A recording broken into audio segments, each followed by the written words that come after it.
Hey there, Orioles fans. Today is Friday, April 8th, 2022, and welcome back in to the Locked On Orioles podcast, part of the Locked On Podcast Network, your team every day. As always, I'm your host, Connor Newcomb. And coming up on today's episode, we preview opening day. That's right. Today is the day, Friday, April 8th. Now, we know some of the teams in Major League Baseball did play on Thursday, but the Orioles were not one of them as the O's open their season at the Trop here on Friday afternoon. So on today's episode, we will break down the official 28-player opening day roster that the Orioles will head to the Trop with.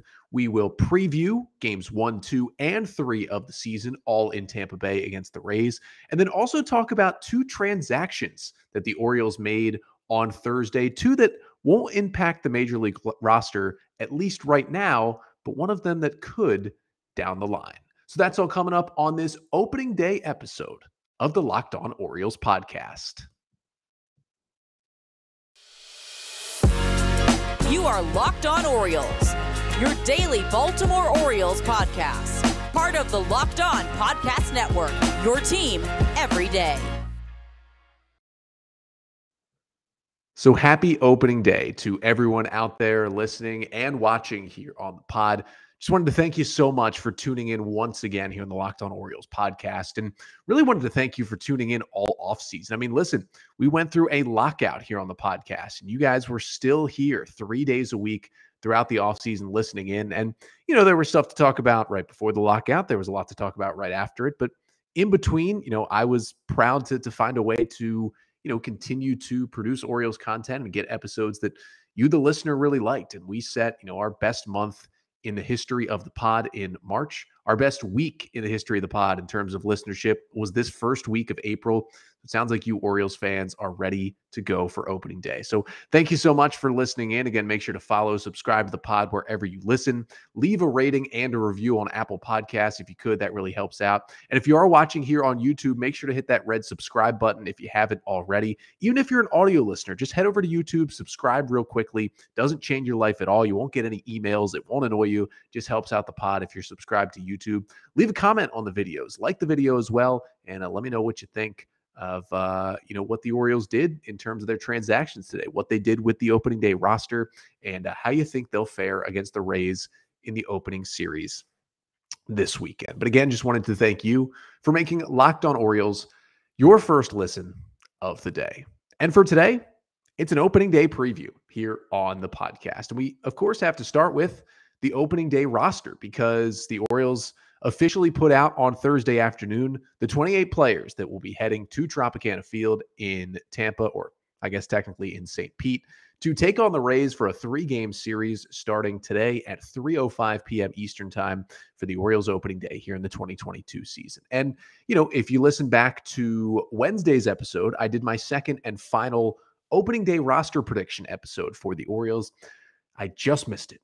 Ended up going 27 out of 28 on the prediction on Wednesday's episode. The only guy I missed was Anthony Bemboom as he makes his first ever opening day roster as the Orioles backup catcher. I thought it would be Jacob Nottingham, but it's Bemboom instead for the Orioles. So that kind of takes us right here, and we will run through this roster. And let's start with those catchers, as obviously Robinson Chirinos is the one who the O's signed to a major league deal.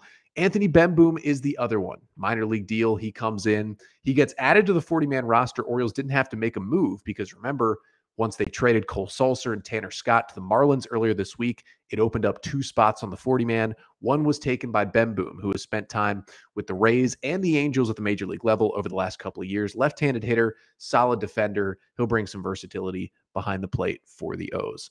Move into the infield. Of course, you have the regulars we knew would be there. Ryan Mountcastle and Trey Mancini were obviously the locks in that infield. And I would say Ramon Arias was a lock as well. He makes the team. But the rest of those infielders, first and foremost, great news we got on Jorge Mateo, who left Tuesday's spring training game after getting hit by a pitch on the hand.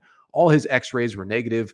He took BP the next day. He's good to go and ready for opening day. Jorge Mateo makes the team as well, along with Rougned Odor, the veteran second baseman who the O's brought in on a 1-year deal this offseason. Kelvin Gutierrez makes the team. He's probably going to be the third baseman early in the year. And then kind of that last infielder to make it was Chris Owings, who the Orioles signed to a minor league deal kind of late in the lockout, been with a couple of different teams, Arizona, Colorado last year, a utility guy who plays a lot of positions. And Owings was the other guy who took that second open spot on the 40-man roster to be added to the team. So the O's 40-man roster is now once again full. Then we head to the outfield, where I was pretty certain where this outfield group was going for most of the offseason. There was probably one question.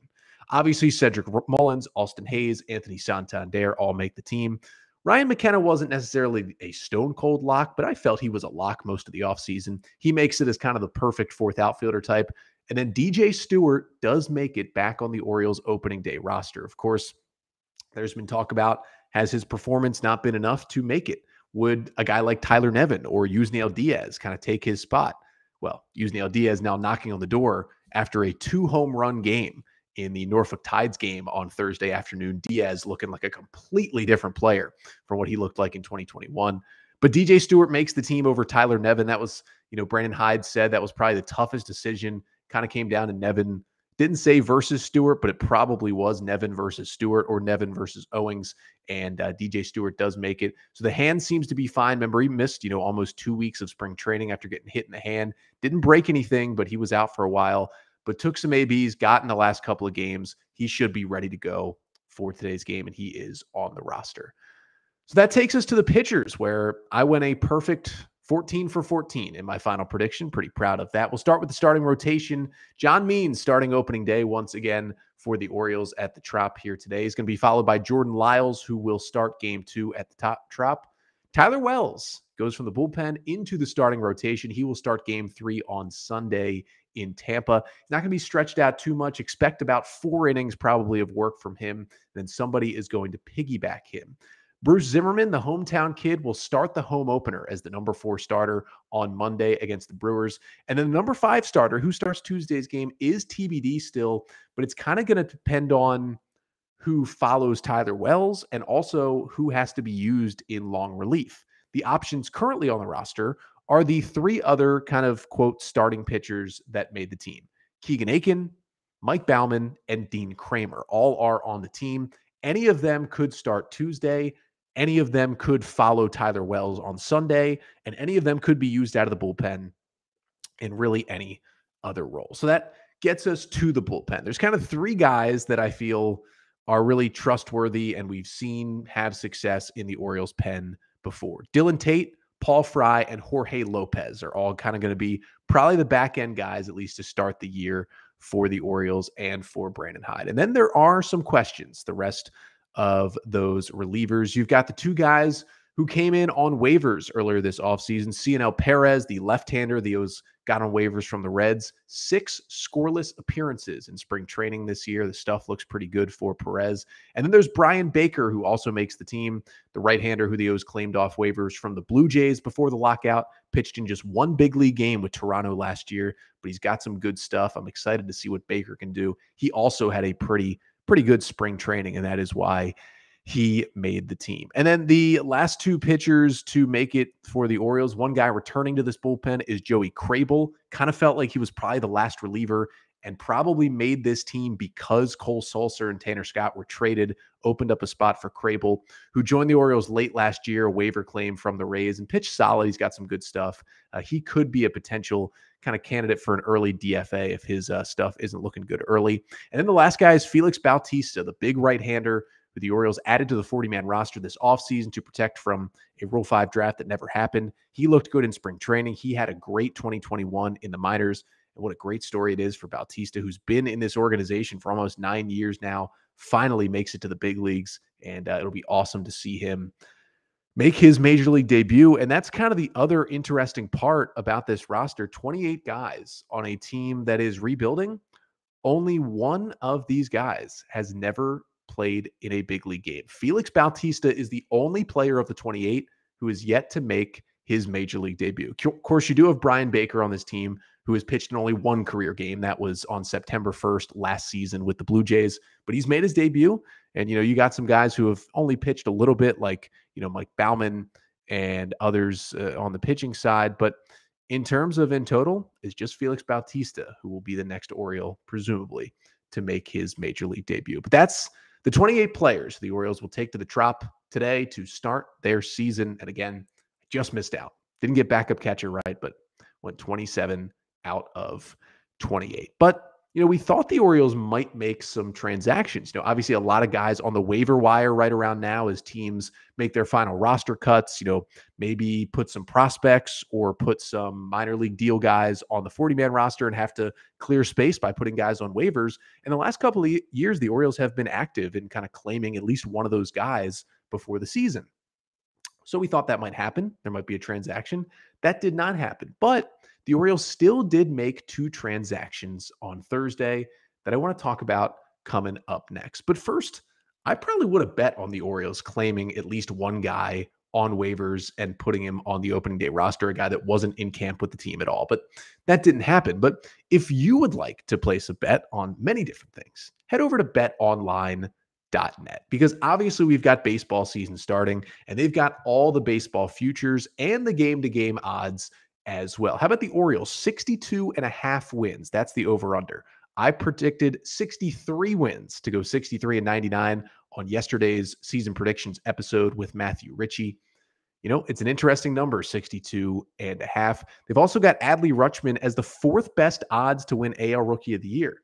Maybe I'd jump on that because my bold prediction yesterday was that Rutschman does win the award. But it's not just baseball there. Of course, you can place your Masters bets as the tournament in Augusta is this weekend. And they've got sports scores, podcasts, all your news. You can get it all at betonline.net, where the game starts. So it's opening day. It should be a holiday. It's so exciting to have baseball back. Only got pushed back a week after all of that lockout. We are only starting the season about a week later than it was originally scheduled to. Again, the Orioles will start in the Trop. But, they did make a couple of moves Thursday. Now, it's not impacting the team they're taking to the Trop. It's not impacting the 28-man opening day roster. But they were 2 interesting moves that I wanted to get to here.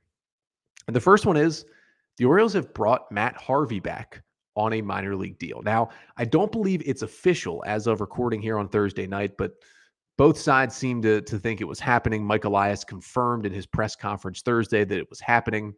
So the Orioles are bringing back Matt Harvey on a minor league deal for the 33-year-old right-hander. And, he posted multiple videos of him pitching this offseason. The fastball was 93 to 95. The stuff kind of looks similar to what it looked like last year when, of course, he pitched basically the entire season in the Orioles rotation in 2021. His stats with Baltimore last year, 28 games started. He had a 6.27 ERA, but he had a 4.60 FIP, fielding independent pitching, which is a stat that kind of does a better job of showing what your ERA should have been. And it showed that Matt Harvey was a pretty unlucky pitcher last year. Through 127 and 2/3 innings, 6.7 Ks per 9, 2.6 walks per 9 for the Orioles. He got hurt late in the year and then went on the 60-day IL with a knee injury. So we basically didn't see him for all of September. But other than that, he wasn't very good, but he was pretty reliable and he was out there every 5th day until, September. Obviously, he's a guy who's been around and been to the heights of the game, pitching as an ace in the World Series for the Mets. So I guess that was solid to at least have on the team. He's clearly past his prime, but the Orioles liked what he did enough last year to bring him back on a minor league deal. Now, he will presumably go to Sarasota. He's not going to go directly to a minor league affiliate. He's going to go right to Sarasota, start building himself up. And then by the time he's built up, if the Orioles need him, they'll add him to the 40-man and put him on the active roster. If they don't need him yet, he would either be sent to AAA Norfolk to start, or if, he could obviously refuse that. I'm sure there's some sort of timeline built in where he can opt out and he would maybe opt out and become a free agent again. But for the fact that he didn't sign until literally opening day and the fact that he was with the Orioles last year and they were the only team that gave him a shot, I would think that if he had to go to AAA Norfolk for a bit, he would probably do that to try and get himself back to the big leagues. Now, there is the other part of this with Matt Harvey testifying in the trial this offseason, in the death of Tyler Skaggs. And, we learned a lot about what role he played in that entire situation when he was with the Angels when Skaggs passed away. And there was talk, would Major League Baseball suspend Matt Harvey for the role he played in that entire tragedy? And there hasn't been kind of anything since we heard from Harvey about if there will be a suspension. I don't think we've heard definitively he will not be suspended, But it kind of feels like to this point, if we haven't heard that, he's not going to get suspended. That's obviously something to take into account. The Orioles obviously weighed multiple things. Mike Elias talked about that on Thursday and said it was a little more complicated than just signing a pitcher to a minor league deal because of what has transpired around Harvey, around that trial, and around his testimony this offseason. But at the end of the day, I think the general consensus was he shouldn't be suspended, and he's not going to be suspended. I don't think. It's still a possibility, but I don't think. So that could play a factor here, but at the end of the day, I don't think it will. And the Orioles are just kind of bringing in a veteran guy for more starting pitching depth. Now, at least it's a little better than last year, because when the O's brought in Harvey last year, he was slated from opening day to be kind of like the number 2 starter on this team. I think what they have this year, Harvey's a little further down that depth chart. I will tell you, if I had to predict it, Matt Harvey will start at least one game for the Baltimore Orioles this year. I can almost guarantee that. Now, will he start 28 games like he did last year? No, I don't think he will. Will he start 20 games? No. Will he start somewhere near 10 to 12 games? Yeah, I think he definitely could start that many games for the Orioles. And obviously, if they were to, bring him up in mid-May and he's pitching well, he could pitch for as long as he keeps giving the Orioles innings and getting outs. But at the end of the day, I don't really feel strongly either way about this move. He was with the team last year. They seemed to like what he gave. Mike Elias talked Thursday about how he kind of earned the respect of the team and of the clubhouse, and he earned the opportunity to come back and try and continue his career here at 33 years old. He's not the pitcher he was with the Mets. We know that, but I'm sure we'll see him in the big leagues with the Orioles starting some games in about a month and a half or so. But that was the bigger move that the Orioles made on Thursday, but it wasn't the only move. And the other move was kind of a minor one, but just did want to mention it because the Orioles actually traded Mason McCoy to the Seattle Mariners. In return, they got cash considerations. Now, it's a super minor trade for a AAA infielder who has not made it to the big leagues yet, and they get cash considerations back. But I just wanted to bring it up because it kind of felt like, and again, we don't know how much cash this is coming back, but it's the second time that Mike Elias has been able to do this. Remember a couple of years ago, the Orioles had that catcher Taylor Davis in camp with them. And right before opening day or right around opening day, he was actually able to trade Davis to the Pirates, and he got a prospect back. It was obviously an unranked, nobody really knew much about this younger guy he got back, but he got a player back for Taylor Davis. And when you looked at where Davis was in Orioles camp in terms of the catchers in the majors, the catchers at AAA, there basically wasn't a spot for him, and they were able to trade him away. And that's the same thing here with Mason McCoy. McCoy, a 27-year-old shortstop who the Orioles took in the 6th round of the 2017 draft. He was a Dan Duquette draft pick out of Iowa. He spent the entire year basically as not the everyday starting shortstop, but the most days starting shortstop for AAA Norfolk last year. Played in 112 games, had over 450 plate appearances. The offense wasn't great. The defense wasn't great. It was kind of telling that he probably wasn't ever going to get to the big leagues with the O's. Hit 221, just 288 on base, 368 slugging. Did have 9 homers and 21 doubles last year.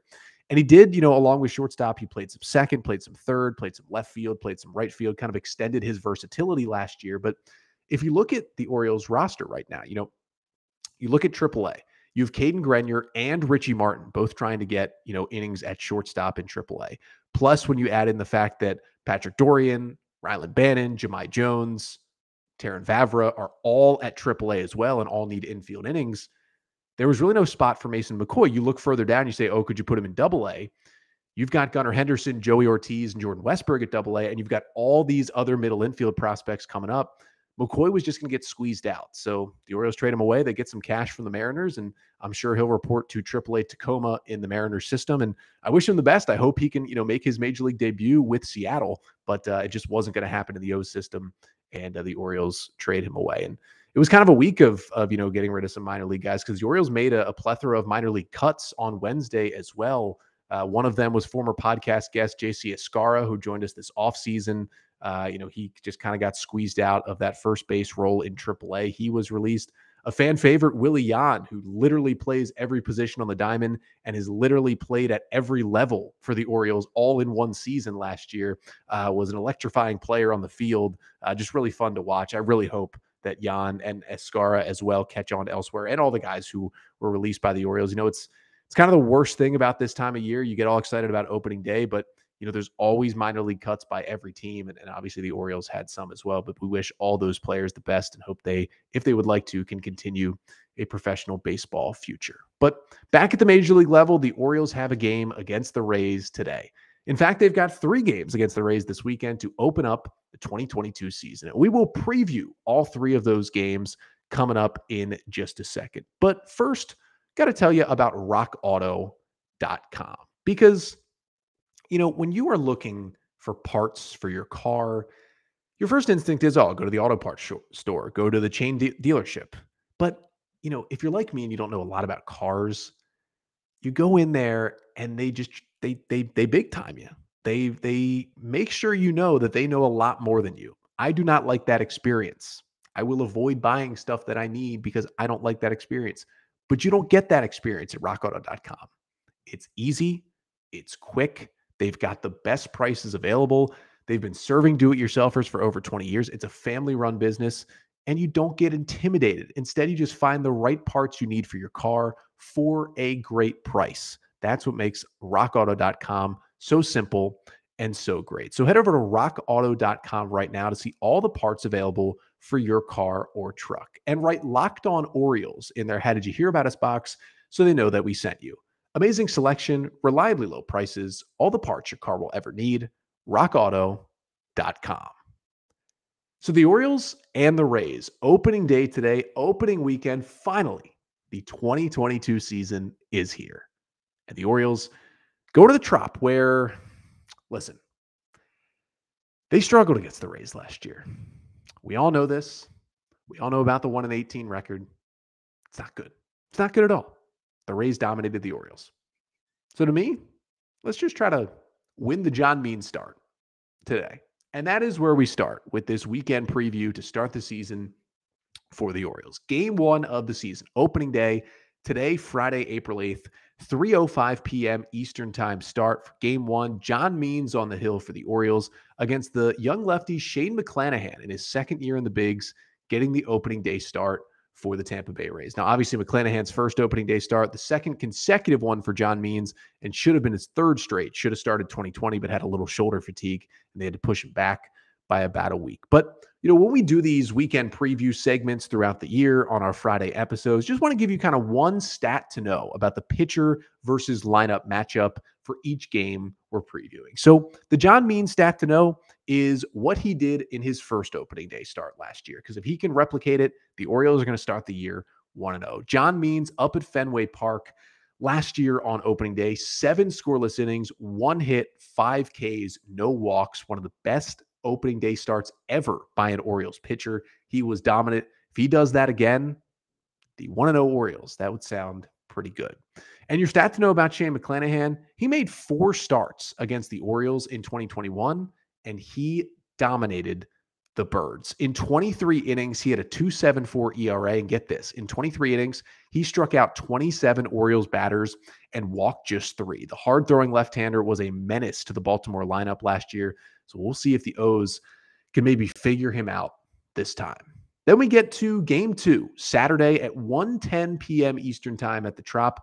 Jordan Lyles, the veteran right-hander, will be making his Orioles debut as the number 2 starter against Drew Rasmussen, the younger right-hander who the Rays acquired from the Brewers last year and, didn't get deep into games, never really pitched more than 5 innings in a start, but had some interesting dominant stuff with kind of that fastball slider combination. Now, the stat to know on Jordan Lyles, he's only pitched at the Trop 1 other time, despite the fact that he's been in the big leagues for a good while now. And that start at the Trop actually came last year when he was a member of the Texas Rangers. The Rangers went to Tampa on April 15th. Lyles started the game, and he wasn't too bad. 5 1/3 innings, 5 hits, 3 earned runs, 4 Ks, 1 walk, and a home run. And that home run he allowed was a 2-run shot hit by Mike Brasso, who, remember, is no longer on the Rays. He now plays for the Milwaukee Brewers. So Lyles, at least, a little bit of success, a little bit, in his only other start at the Trop. The stat to know for Drew Rasmussen is he made a few appearances against the Orioles last year after getting traded to the Rays, but only one of them was a start. But that start, the Orioles could not figure him out. That was August 17th of last year at the Trop. 4 scoreless innings for Drew Rasmussen, just 1 hit allowed, struck out 3 and walked 1. Again, it could be a similar thing on Saturday. I wouldn't expect him, he'd go 5 innings max, I would have to bet, but see if he can stifle the Orioles once again. And then the Sunday game to finish out the series, another 1:10 p.m. Eastern time start on Sunday, April 10th. Tyler Wells makes his first major league start on Sunday as the Orioles send him to the bump, putting him in the starting rotation. Again, it'll be Wells. He probably won't go more than 4 innings. Then there'll be a piggyback starter. Either Keegan Aiken, Mike Baumann, or Dean Kramer will be behind him, or potentially could also be Jorge Lopez, but it's probably one of the first 3.